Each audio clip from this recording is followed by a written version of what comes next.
The Paternal Metaphor II, Part 3 of 4. To put it in other terms, the father, insofar as he is bearer, culturally, of the law, the father, insofar as he is invested with the signifier of the father, intervenes in the Oedipus complex in a more concrete way, more according to the rungs of a ladder, if I may say so. And this is what needs to be articulated now, and what I wanted to articulate today. And it is here that it appears that the non-utility of the little schema that I discussed with you during the first term, to the utmost wearisomeness of some of you, it would seem, does not, however, seem to have been completely useless. Let me remind you of what it always comes back to. It's because, and insofar as the intention, I mean a desire that, with the subject, passes into the state of a demand, has traversed something that is already constituted, i.e., for the one to whom he addresses her himself, namely her his object, her his primordial object, the mother, that the desire is something that is articulated. In some way, all her his progress, all her his entering into this world here, this world down here, that is not simply a world in the sense that one can find the means to satisfy one's needs here, but a world where speech reigns. It's that it submits everyone's desire to the law of the desire of the other.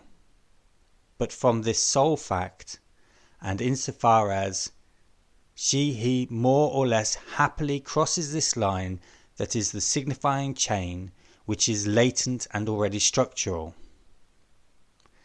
that the demand of the young subject, right from the first test he makes of her his relationship to the first other, the mother, insofar as he has already symbolized her, it is insofar as he has already symbolized her that he addresses her himself to her in a way that can be more or less wailing-like, but which is already articulated.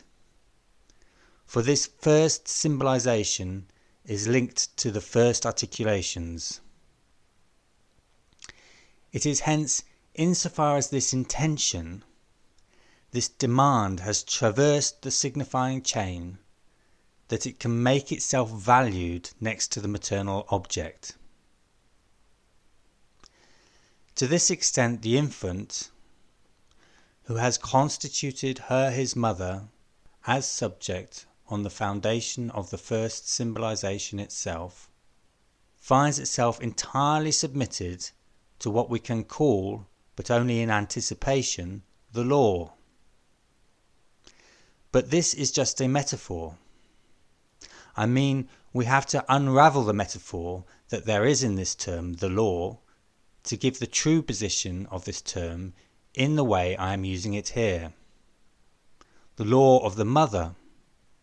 It is, of course, that the mother is a speaking being, and that suffices to legitimate my saying the law of the mother. Nevertheless, this law is, if I may say so, an uncontrolled law. This law is also, at least for the subject, quite simply the fact that there is law, meaning that something about her desire is completely dependent on something that, without any doubt, already articulates itself, i.e., as such, is of the order of the law. But this law is completely within the subject that bears it, i.e., in the mother's good or bad will, the good or bad mother. And this is what makes me propose a new term that, you will see, is not as new as all that. It is enough to push it a little bit to get it to coincide with something that language, through a double meaning, has not revealed by chance. The principle that we are advancing here is that there is no subject without a signifier for she, he to be founded on. It is to the extent that there have been these first symbolizations constituted by the signifying couple, the first subject and the mother, that we must know what this means in relation to the terms reality or non-reality at the beginning of the infant's life, autoeroticism or non-autoeroticism. You will find that things get much clearer from the moment that you ask questions in relation to this subject, the infant, the one from whom the demand emanates, the one in whom the desire forms. And the whole of psychoanalysis is a dialectic of desire. The infant takes shape as subjected, assujet in French, which as a homonym could also mean becoming subject. The infant is a subjected and or a becoming subject because she has initially experienced and felt her himself to be profoundly subjected to the capriciousness of the one on whom she, he depends, even if the capriciousness is an articulated capriciousness. What I am advancing here is a necessity for our whole practice. For example, let me take the first example that comes to mind. You were able to see last year that this little Hans, who realized such an atypical outcome to his Oedipus complex, i.e., who precisely does not find the outcome that we are now going to try to outline, who only finds a substitute, who needs this horse to do everything, to make use of for everything that is going to be missing for him at this moment of crossing, which is correctly speaking the stage of the symbolic assumption as Oedipus complex, which I am bringing your attention to today. Who hence substitutes with this horse what is all at once the father, the phallus, the little sister, everything you want, but what is essentially something that precisely corresponds to what I'm going to indicate now. Remember how he gets out of it, and how it is symbolized in the last dream, what he summons into the father's place, i.e., this imaginary and all-powerful being that is called the plumber. This plumber is there precisely to unsubjectivize something. For little Hans's anxiety is essentially, as I've told you, the anxiety of this subjectivization, as long as, literally, from a certain moment, he realizes that to be subjectivized thus, one does not know where it can take one. Remember this image, the image of the carriage that turns over, that incarnates the center of his fear. It is exactly from this moment onwards that little Hans initiates into his life a certain number of fear centers. The fear centers precisely around which the re-establishment of his security will pivot. Fear, as something that has its source in the real, fear is a security-enhancing element for the child, insofar as it is thanks to these fears that he bestows on the other, on this anxiety-provoking subjectivization that he achieves at the moment when the lack appears in this external domain, in this other plane, where it is necessary for something to appear, for him not to be purely and simply a-subjected. This is where we have got to. Hence it is here that the remark is located that this other, to whom he addresses himself, i.e., namely the mother, has a certain relationship. Again, this is something that everyone says it. A certain relationship that is a relationship with the father. And everyone has noticed that a lot of things depend on this relationship with the father. Experience has taught us that the father, as one says, doesn't do his job. I don't need to remind you that last time I spoke to you about all the forms of paternal deficiency that can be concretely identified in terms of interhuman relations. In effect, experience forces it to be thus, but nothing articulates sufficiently that what it is about is not so much the relationship that the mother has with the father, in the vague sense that it is something to do with something in the order of a kind of rivalry for prestige between the two, which converges on the child's subject. Without any doubt, this notion of convergence is not false. The accusation of duplicity in these two agents is very well deserved. Without that, there couldn't be precisely this third. But that is not sufficient. And what happens between them, everyone accepts, is absolutely essential. And here we get to what are called the ties of love and respect, the position of the mother. And we fall back into the trap of socio-environmental analysis, around which this or that author makes the whole analysis of the case of little Hans turn, i.e. whether the mother was kind enough, affectionate enough with the father, etc., without articulating what is essential. It is not so much about the personal relations between the father and the mother, and knowing whether one or the other pulls their weight or not.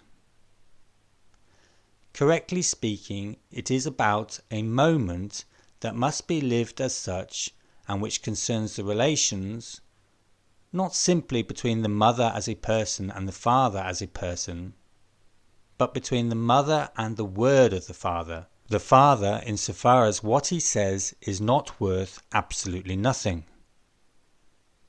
The function in which intervenes, the name of the father as the only signifier of the father, the word articulated by the father, and the law insofar as the father is in a more or less intimate relationship with it. This is also important. In other words, the relation in which the mother establishes the father as the mediator of something that is beyond her law and her capriciousness, and that is purely and simply the law as such. Hence, the father as name of the father, meaning as the whole development of the Freudian doctrine declares and promotes it, i.e. as tightly linked to this enunciation of the law. This is what is essential, and it is in this that the child accepts or does not accept him, as the one who deprives or does not deprive the mother of the object of her desire. In other words, we must, in order to understand the Oedipus complex, consider three phases that I am going to try to map out for you with the help of our little diagram from the first term. In the first phase, what the child is looking for, i.e. desire of desire, to be able to satisfy the mother's desire, meaning to be or not to be the object of the mother's desire, and to the extent that he inserts his demand here at delta dashed, and he is going to have something here at delta that is the fruit, the result, and on the road to which this point beta is positioned that corresponds to what is ego, and what is his alter ego here, beta dashed, what he identifies with, this something other that he is going to seek to be there, i.e. the object of satisfaction for the mother. As soon as something begins to stir at the bottom of his stomach, it will begin to show it to him, such that in order to know if I am really capable of something, despite all the disappointments that follow, he will look for it, and he will find it. insofar as, and to the extent that the mother is tested by the child's demand, she is also something herself that is chased by her own desire, and the components of it are located somewhere in there. In the first phase and the first stage, it is about this. It is in some way in the mirror that the subject identifies with what is the mother's object of desire. And this is, if I may say so, the primitive phallic stage, the one where the paternal metaphor acts on its own, as, in the world, the primacy of the phallus is already established by the existence of the symbol, of the discourse, of the law. But the child, her himself, only latches on to the result of it in order to please the mother. If you don't mind me proceeding quickly and using figurative language, it is necessary and it is enough to be the phallus. And at this stage many things come to a stop in a certain way. It is to the extent that the message comes to fruition in a satisfying way that a certain number of problems and perturbations can get set up, amongst which are these identifications that we have regarded as perverse.